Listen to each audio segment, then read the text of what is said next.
నమస్కారం అండి. నా పేరు గుడిపల్లి వాణి. నేను తెలుగుదేశం పార్టీలో వర్క్ చేస్తున్నాను. గత 3 రోజుల క్రితం నా మీద ఒక ఫేక్ వీడియోను సోషల్ మీడియాలో విడుదల చేశారు.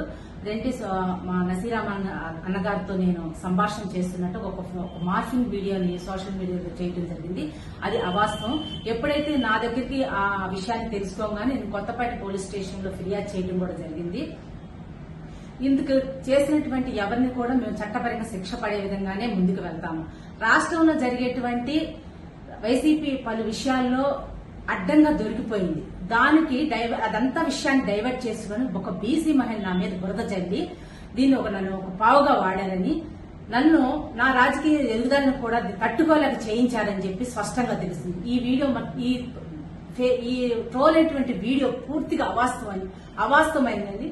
అది దీని విషయం పట్ల మేము కఠిన చర్యలు తీసుకుంటామని చెప్పి తెలియజేస్తున్నాం. అందరికీ నమస్కారం అండి. నా పేరు గుడిపల్లి నవీన్ కృష్ణ. నేను కొన్నేళ్లుగా తెలుగుదేశం పార్టీ క్రియాశీలకంగా వర్క్ చేస్తా ఉన్నాము. గత 3 రోజుల నుంచి ఒక మార్కింగ్ వీడియో నా భార్య గుడిపల్లి వాణి ఎమ్మెల్యే గారి నసీరామ్ దానితో సంభాషణ చేస్తున్నట్టు ట్రోల్ చేస్తా ఉన్నారు. శనివారం మా దృష్టికి వచ్చింది. మేము కొత్తపేట పోలీస్ స్టేషన్ లో ఫిర్యాదు చేస్తున్నాము. వాళ్ళు కఠినమైన చర్యలు తీసుకుంటా ఉన్నారు. ఈ మార్కింగ్ వీడియోని వైసీపీ వాళ్ళు ట్రోల్ చేస్తూ పైచారిక ఆనందం పొందుతూ బీసీల మీద మమ్మల్ని బలి చేస్తా ఉన్నారు. ఈ వైసీపీ వాళ్ళు చేసే పనులు వికృత శాస్త్రాలు సభ్య సమాజం తలదించుకునే విధంగా ఉన్నాయి. దీని వెనకమాల ఎవరున్నా కానీ మేము వదిలిపెట్టము. కఠినమైన చర్యలు తీసుకుంటాము, న్యాయపరమైన చర్యలు తీసుకుంటామని చెప్పి తెలియజేస్తున్నాను. ఈ మార్కింగ్ వీడియో పూర్తిగా అవాస్తవం.